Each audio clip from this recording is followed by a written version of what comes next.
Doctor ortho Ayurvedic oil and capsule, अब दर्द भी घुटने टेकेगा। यूएई के बाद नीदरलैंड दौरे पर पीएम मोदी बोले, भारत ईयू एफटीए ने व्यापार को बढ़ावा दिया।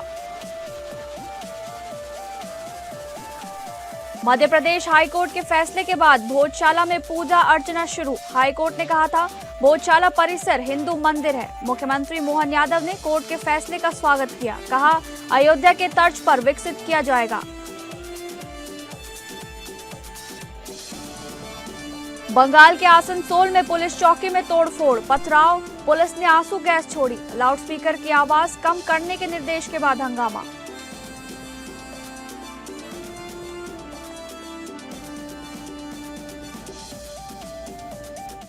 नमस्कार, आप सभी का बहुत बहुत स्वागत है टॉप अपडेट में। मैं हूं आपके साथ शालिनी राणा।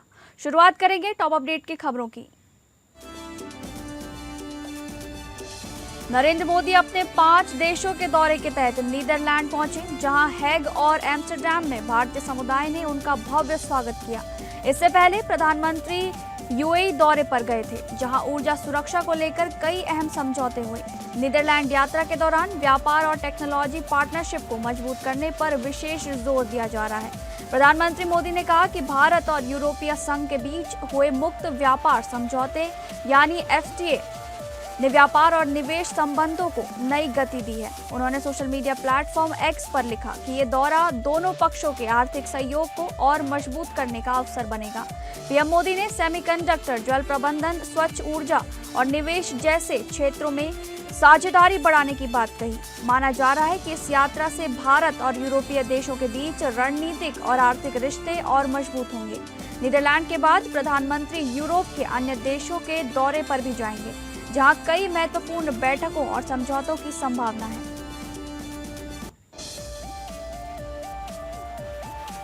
भोजशाला परिसर को लेकर हाईकोर्ट के ऐतिहासिक फैसले के बाद हिंदू पक्ष को नियमित पूजा अर्चना का अधिकार मिल गया है और आज से परिसर में अनवरत पूजा शुरू हो गई है। कोर्ट ने एएसआई सर्वे रिपोर्ट के आधार पर माना कि भोजशाला पूरी तरह मां वाग्देवी यानी सरस्वती मंदिर है।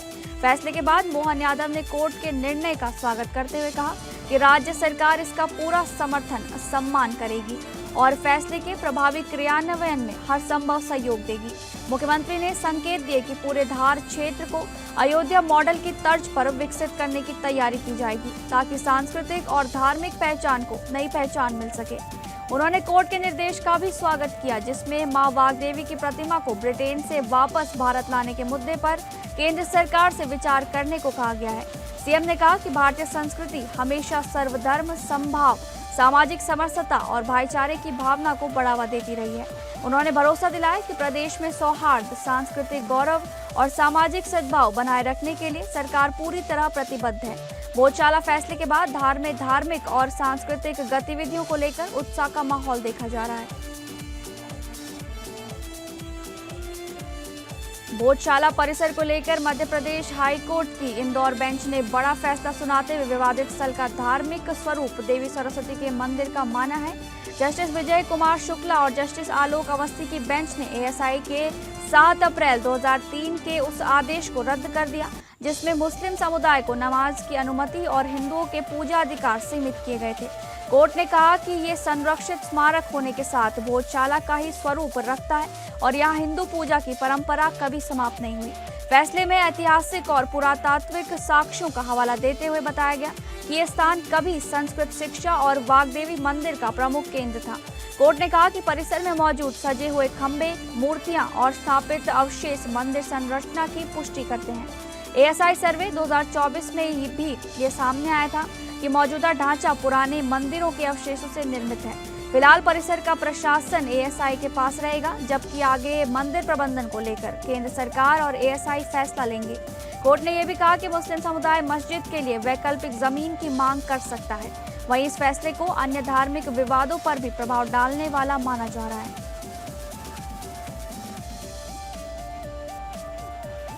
पश्चिम बंगाल के आसनसोल के रेल पार इलाके में लाउडस्पीकर की आवाज कम करने के प्रशासनिक निर्देश के बाद शुक्रवार रात तनाव फैल गया। बड़ी संख्या में लोग पुलिस चौकी पहुंच गए और देखते ही देखते भीड़ ने चौकी पर पथराव व तोड़फोड़ शुरू कर दी। उपद्रव के दौरान पुलिस और आम लोगों के कई वाहनों को नुकसान पहुंचाया गया, जबकि कुछ पुलिसकर्मी भी घायल बताए जा रहे हैं। हालात बिगड़ने पर पुलिस ने भीड़ को नियंत्रित करने के लिए लाठीचार्ज किया और आंसू गैस के गोले छोड़े। बताया जा रहा है कि राज्य सरकार के निर्देश पर इलाके में लाउडस्पीकर की आवाज सीमित रखने को कहा गया था, जिसको लेकर दिन में पुलिस और स्थानीय लोगों के बीच बातचीत भी हुई थी। घटना के बाद पूरे इलाके में भारी पुलिस बल और पैरामिलिट्री फोर्स तैनात कर दी गई है। डीसीपी वीजी सतीश पसुमार्थी ने कहा कि स्थिति अब नियंत्रण में है और सीसीटीवी फुटेज के आधार पर उपद्रवियों की पहचान की जा रही है।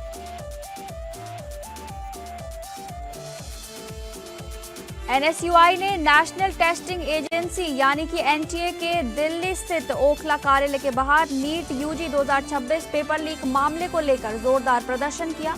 प्रदर्शन को देखते हुए इलाके में भारी सुरक्षा व्यवस्था की गई और बड़ी संख्या में दिल्ली पुलिस व आरएएफ के जवान तैनात किए गए। प्रदर्शनकारी छात्रों ने एनटीए को भंग करने और मामले में जवाबदेही तय करने की मांग उठाई।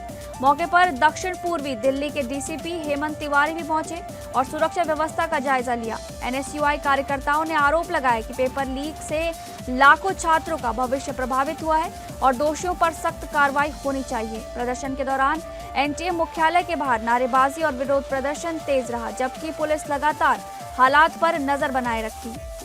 प्रशासन ने कानून व्यवस्था बनाए रखने के लिए सुरक्षा घेरा और सख्त कर दिया। पूरे घटनाक्रम के बाद नीट यूजी 2026 परीक्षा को लेकर राजनीतिक और शैक्षणिक हलकों में बहस तेज हो गई है।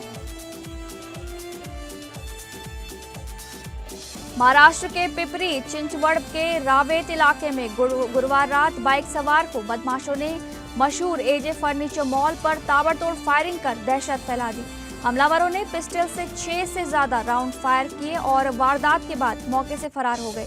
गोलियों से मॉल की नेम प्लेट और कांच क्षतिग्रस्त हो गई।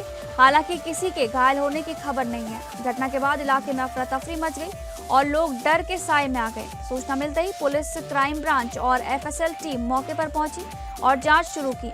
डीसीपी गणेश इंगले के मुताबिक सीसीटीवी फुटेज खंगाले जा रहे हैं और आरोपियों की तलाश तेज कर दी गई है। शुरुआती जांच में मामला फिरौती, गैंग वॉर या पुरानी रंजिश से जुड़ा माना जा रहा है। वहीं लॉरेंस बिश्नोई गैंग से जुड़े बताए जा रहे आरजू बिश्नोई ने सोशल मीडिया पोस्ट और ऑडियो मैसेज जारी कर हमले की जिम्मेदारी लेते हुए आगे भी धमकी दी है, जिसके बाद सुरक्षा एजेंसियां अलर्ट मोड पर हैं। योगी आदित्यनाथ के गोरखपुर दौरे के दूसरे दिन गोरखनाथ मंदिर परिसर में आयोजित जनता दर्शन कार्यक्रम में करीब 200 लोगों की समस्याएं सुनी गई। मुख्यमंत्री लोगों के बीच जाकर उनकी शिकायतें सुनते रहे और अधिकारियों को समयबद्ध, निष्पक्ष व संतोषजनक समाधान के निर्देश दिए। गंभीर बीमारियों के इलाज के लिए मदद मांगने पहुंचे लोगों को उन्होंने भरोसा दिलाया कि सरकार इलाज में पूरी सहायता करेगी। सीएम ने कहा कि जरूरतमंदों को मुख्यमंत्री विवेकाधीन कोष से आर्थिक मदद दी जाएगी और जिनके आयुष्मान कार्ड नहीं बने हैं उनके कार्ड भी बनवाए जाएंगे। एक महिला द्वारा बच्चे के इलाज में आर्थिक परेशानी बताने पर मुख्यमंत्री ने कहा कि चिंता मत करिए, बच्चे का इलाज हर हाल में कराया जाएगा।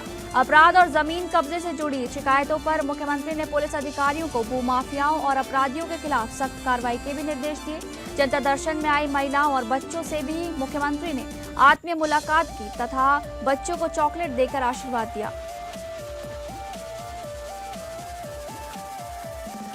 प्रधानमंत्री नरेंद्र मोदी द्वारा ऊर्जा संरक्षण और पेट्रोलियम उत्पादों की खपत कम करने के आह्वान के बाद उत्तर प्रदेश सरकार भी इस दिशा में सक्रिय नजर आ रही है।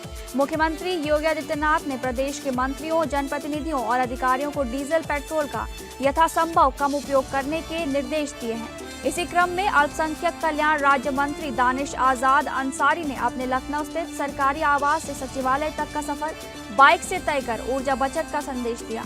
मंत्री दानिश आजाद अंसारी ने कहा कि प्रधानमंत्री का यह आह्वान केवल अपील नहीं बल्कि देश हित में जरूरी कदम है। उन्होंने कहा कि यदि हर नागरिक अपने स्तर पर थोड़ी थोड़ी बचत का संकल्प ले तो इसका बड़ा सकारात्मक असर देश की अर्थव्यवस्था और पर्यावरण दोनों पर पड़ेगा।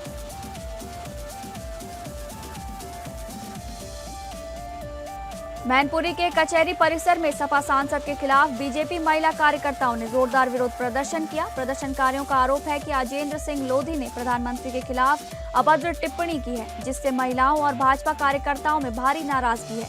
बड़ी संख्या में महिला कार्यकर्ता कचहरी परिसर पहुंची और सांसद के खिलाफ नारेबाजी करते हुए कार्रवाई की मांग उठाई।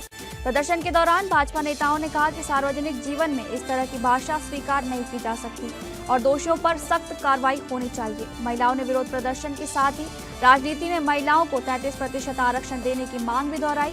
प्रदर्शनकारियों ने कहा कि महिलाओं की भागीदारी बढ़ने से राजनीतिक माहौल अधिक मर्यादित और सकारात्मक बनेगा। पीलीभीत के पूरनपुर कोतवाली क्षेत्र स्थित शेरपुर गांव के मोहल्ला नवदिया में बहन के ससुराल समझौता कराने गए युवक की पीट कर हत्या कर दी गई।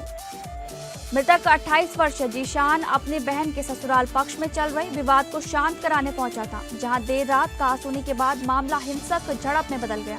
आरोप है कि कई लोगों ने मिलकर जीशान पर लाठी डंडों से हमला कर दिया, जिससे वो गंभीर रूप से घायल हो गया। घटना के बाद आरोपी युवक को मौके पर छोड़कर फरार हो गए, जबकि परिजन उसे इलाज के लिए अस्पताल ले जा रहे थे। रास्ते में गजरौला के पास जीशान ने दम तोड़ दिया, जिसके बाद परिवार में कोहराम मच गया। श्रावस्ती के भिनगा कोतवाली क्षेत्र स्थित सेमरा अकबरपुर गांव में खलिहान में एक लावारिस नवजात शिशु मिलने से इलाके में सनसनी फैल गई। तपती धूप और भीषण गर्मी के बीच मासूम की सांसें चलती देख ग्रामीणों में हड़कंप मच गया और तुरंत पुलिस को सूचना दी गई।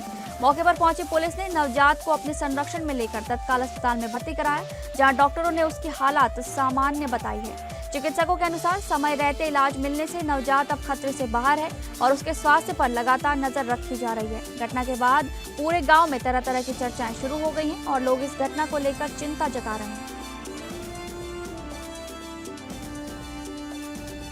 श्रावस्ती से सटे बहराइच जिले के बिलरवा गांव में पत्नी को लेने ससुराल पहुंचे युवक के साथ विवाद के बाद दर्दनाक घटना सामने आई है। जानकारी के अनुसार पयागपुर थाना क्षेत्र निवासी 24 वर्षीय अमित कुमार शुक्ला अपनी पत्नी को लेने ससुराल पहुंचे थे, जहां किसी बात को लेकर कहासुनी हो गई। आरोप है कि विवाद के दौरान साले ने युवक पर गर्म तेल डाल दिया, जिससे वो गंभीर रूप से झुलस गया। घटना के बाद परिवार में हड़कंप मच गया और आनंद फानन में एम्बुलेंस की मदद से घायल युवक को CHC इकोना पहुंचाया गया। प्राथमिक उपचार के बाद हालत गंभीर देखते हुए डॉक्टरों ने अमित को मेडिकल कॉलेज बहराइच रेफर कर दिया। घटना को लेकर गांव में तरह तरह की चर्चाएं हो रही हैं और परिजनों में चिंता का माहौल बना हुआ है। पुलिस पूरे मामले की जांच में जुट गई है और दोनों पक्षों से पूछताछ की जा रही है।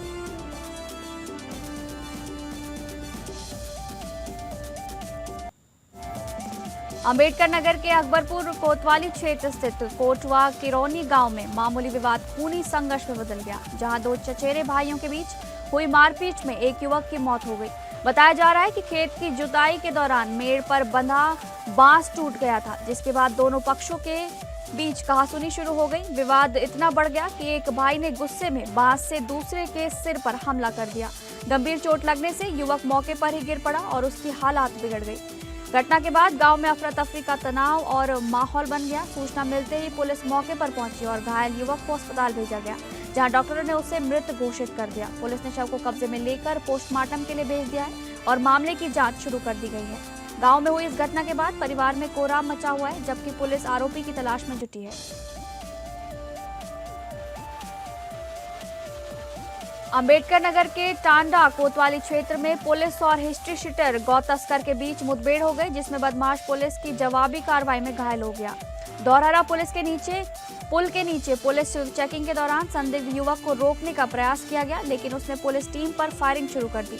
जवाबी कार्रवाई में आरोपी सज्जाद के पैर में गोली लग गई, जिसके बाद पुलिस ने उसे गिरफ्तार कर लिया। घायल बदमाश को इलाज के लिए CHC टांडा में भर्ती कराया गया है। पुलिस ने आरोपी के कब्जे से तमंचा, कारतूस और चोरी की बाइक बरामद की है।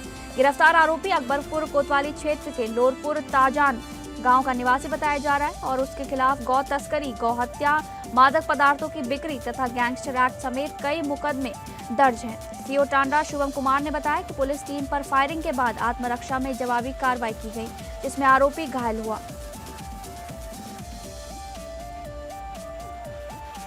बस्ती के मुंडेरवा थाना क्षेत्र में एक निजी अस्पताल में इंजेक्शन लगने के बाद महिला की संदिग्ध मौत से हड़कंप मच गया। लोहदर गांव निवासी अनिल चौधरी अपनी पत्नी 27 वर्षीय रोशनी को खुजली की शिकायत होने पर इलाज के लिए अस्पताल लेकर पहुंचे थे, जहां कथित तौर पर 2-3 इंजेक्शन लगाए जाने के बाद उसकी हालत बिगड़ गई। परिजनों का आरोप है कि इंजेक्शन लगते ही महिला के मुंह से झाग निकलने लगा, लेकिन अस्पताल कर्मचारियों ने एम्बुलेंस उपलब्ध कराने के बजाय उसे बस्ती ले जाने की सलाह देकर टाल दिया। पति किसी तरह पत्नी को बाइक से लेकर निकला, लेकिन ओडवारा के पास पहुंचते पहुंचते उसकी मौत हो गई। घटना की खबर फैलते ही ग्रामीणों और परिजनों में आक्रोश फैल गया और अस्पताल पर लापरवाही का आरोप लगाते हुए जमकर हंगामा हुआ। सूचना पर पहुंची पुलिस ने स्थिति संभाली, जबकि कुछ कर्मचारी पीछे के रास्ते से फरार हो गए और एक कर्मचारी को हिरासत में लेकर पूछताछ की जा रही है। स्वास्थ्य विभाग ने अस्पताल का निरीक्षण कर उसे सील कर दिया है तथा सीएमओ डॉक्टर राजीव निगम ने मामले की जाँच शुरू कर दी है।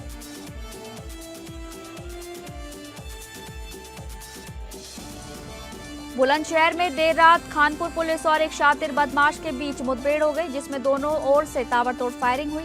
गुरावली रोड पर असला बरामदगी के दौरान पुलिस ने संदिग्ध को रोकने का प्रयास किया, लेकिन बदमाश ने पुलिस टीम पर गोली चला दी। जवाबी कार्रवाई में बदमाश शौकेंद्र के पैर में गोली लग गई, जिसके बाद पुलिस ने उसे मौके पर ही दबोच लिया। घायल आरोपी को तुरंत इलाज के लिए अस्पताल में भर्ती कराया गया है। पुलिस ने उसके कब्जे से अवैध तमंचा, खोखा और जिंदा कारतूस बरामद किए हैं। पुलिस के अनुसार आरोपी शौकेंद्र पर गैंगस्टर एक्ट, लूट, पॉक्सो और आर्म्स एक्ट समेत 8 संगीन मुकदमे दर्ज हैं। मुठभेड़ के बाद इलाके में सुरक्षा बढ़ा दी गई है और पुलिस पूरे मामले में आगे की कानूनी कार्रवाई कर रही है। हमीरपुर के कुरारा कस्बे में प्रेमिका से शादी की मांग को लेकर एक युवक के मोबाइल टावर पर चढ़ जाने से हड़कंप मच गया। युवक की पहचान नितेश प्रजापति के रूप में हुई है, जिसने साफ कहा कि जब तक उसकी शादी नहीं कराई जाएगी वो नीचे नहीं उतरेगा। घटना की सूचना मिलते ही कुरारा थाना पुलिस और प्रशासनिक अधिकारी मौके पर पहुंच गए और युवक को समझाने का प्रयास शुरू किया गया। टावर पर युवक के चढ़ने की खबर फैलते ही मौके पर भारी भीड़ जमा हो गई और घंटों तक हाई वोल्टेज ड्रामा चलता रहा। परिजन भी लगातार युवक को समझाकर नीचे उतरने की अपील करते रहे। पुलिस और परिवार के लोगों ने काफी मशक्कत और बातचीत के बाद युवक को सुरक्षित नीचे उतार लिया। घटना के दौरान इलाके में अफरा तफरी का माहौल बना रहा, हालांकि किसी तरह की अप्रिय घटना नहीं हुई। बीबीडी विश्वविद्यालय में शुक्रवार रात हॉस्टल के मेस में खाने को लेकर शुरू हुआ विवाद हिंसक झड़प में बदल गया, जिसके बाद परिसर में तनाव फैल गया। आरोप है कि हॉस्टल वार्डन ने एक छात्र की बेरहमी से पिटाई कर दी, जिससे नाराज सैकड़ों छात्र सड़क पर उतर आए। घटना की खबर फैलते ही छात्रों ने विश्वविद्यालय के बाहर प्रदर्शन शुरू कर दिया और लखनऊ अयोध्या हाईवे जाम करने की कोशिश की। हालात बिगड़ते देख मौके पर भारी पुलिस बल और पीएसी के जवानों का तैनात किया गया। पुलिस ने छात्रों को समझाकर स्थिति नियंत्रित करने का प्रयास किया, जबकि विश्वविद्यालय परिसर के आसपास सुरक्षा कड़ी कर दी गई। छात्रों का आरोप है कि मेस में खाने की गुणवत्ता को लेकर शिकायत करने पर विवाद बढ़ा और वार्डन ने छात्र के साथ मारपीट की। उत्तर प्रदेश के महोबा में श्रीनगर थाना क्षेत्र में संदिग्ध परिस्थितियों में एक महिला समेत 2 लोगों द्वारा जहरीला पदार्थ खाए जाने का मामला सामने आया है, जिससे इलाके में सनसनी फैल गई। दोनों की हालात बिगड़ने पर परिजनों ने उन्हें तत्काल अस्पताल में भर्ती कराया, जहां उपचार के दौरान महिला की मौत हो गई। वहीं युवक की हालत गंभीर होने पर डॉक्टरों ने उसे हायर सेंटर रेफर कर दिया है। महिला की असामयिक मृत्यु के बाद परिवार में कोहराम मच गया और परिजनों का रो रो कर बुरा हाल है। घटना की सूचना मिलते ही अस्पताल प्रशासन ने शव को मॉर्चरी में रखवाकर पुलिस को जानकारी दी। पुलिस ने मौके पर पहुंचकर मामले की जांच शुरू कर दी है और जहरीला पदार्थ खाने के कारणों का पता लगाया जा रहा है। पीलीभीत के टिकरी टोल प्लाजा पर टोल कर्मियों के साथ मारपीट और कर्मचारी को जबरन कार में बिठाकर ले जाने की घटना में पुलिस ने त्वरित कार्रवाई करते हुए सभी 5 आरोपियों को गिरफ्तार कर जेल भेज दिया।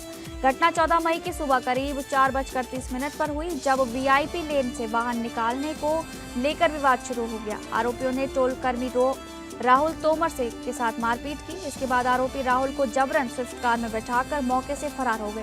सूचना मिलते ही बीसलपुर थाना पुलिस तुरंत सक्रिय हुई और आरोपियों की कार का पीछा शुरू किया। पुलिस को पीछा करते देख आरोपी राहुल तोमर को बरखेड़ा थाना क्षेत्र के ग्राम पिपरा के पास नहर पटरी पर उतारकर भागने लगे। पुलिस ने राहुल को सुरक्षित बरामद कर उसका मेडिकल परीक्षण कराया और तत्परता दिखाते हुए सभी 5 आरोपियों को गिरफ्तार कर लिया।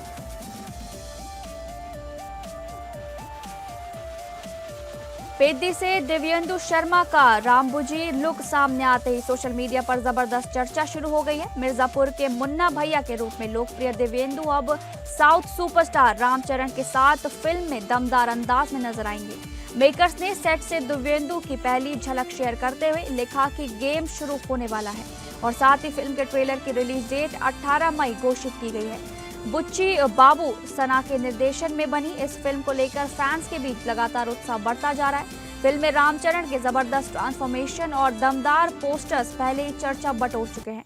पेड्डी में रामचरण के साथ शिव राजकुमार, जानवी कपूर, दिव्येंदु शर्मा और जगपति बाबू अहम भूमिकाओं में दिखाई देंगे। वृद्धि सिनेमाज और मैत्री मूवी मेकर्स के बैनर तले बनी ये फिल्म नॉर्थ इंडिया में जियो स्टूडियोज द्वारा रिलीज की जाएगी। फिल्म का वर्ल्ड प्रीमियर 3 जून 2026 को होगा, जबकि 4 जून 2026 से ये दुनिया भर के सिनेमाघरों में रिलीज होगी। आईपीएल 2026 के 59वें मुकाबले में लखनऊ सुपर जायंट्स ने शानदार प्रदर्शन करते हुए चेन्नई सुपर किंग्स को 7 विकेट से हरा दिया। लखनऊ के एकाना स्टेडियम में खेले गए मैच में कप्तान ऋषभ पंत ने टॉस जीतकर पहले गेंदबाजी चुनी, जिसके बाद चेन्नई ने 20 ओवर में 5 विकेट पर 187 रन बनाए। चेन्नई की ओर से कार्तिक शर्मा ने 71 रन की बेहतरीन पारी खेली, जबकि शिवम दुबे ने नाबाद 32 रन बनाए। लखनऊ के लिए इस सीजन का पहला मैच खेल रहे आकाश सिंह ने 3 विकेट लेकर टीम को मजबूत शुरुआत दिलाई। जवाब में मिशेल शर्मा ने 38 गेंदों पर 90 रन की तूफानी पारी खेलकर मैच एक तरफा कर दिया, जिसमें 9 चौके और 7 छक्के शामिल रहे। जोश इंग्लिश ने 36 और निकोलस पूरन ने नाबाद 32 रन बनाकर टीम को 70वें ओवर में जीत दिला दी। प्लेऑफ के दौर से बाहर हो चुकी लखनऊ ने इस जीत से चेन्नई की मुश्किलें बढ़ा दी हैं। अब चेन्नई सुपर किंग्स को प्लेऑफ की उम्मीद बनाए रखने के लिए अपने बाकी दोनों मुकाबले हर हाल में जीतने होंगे।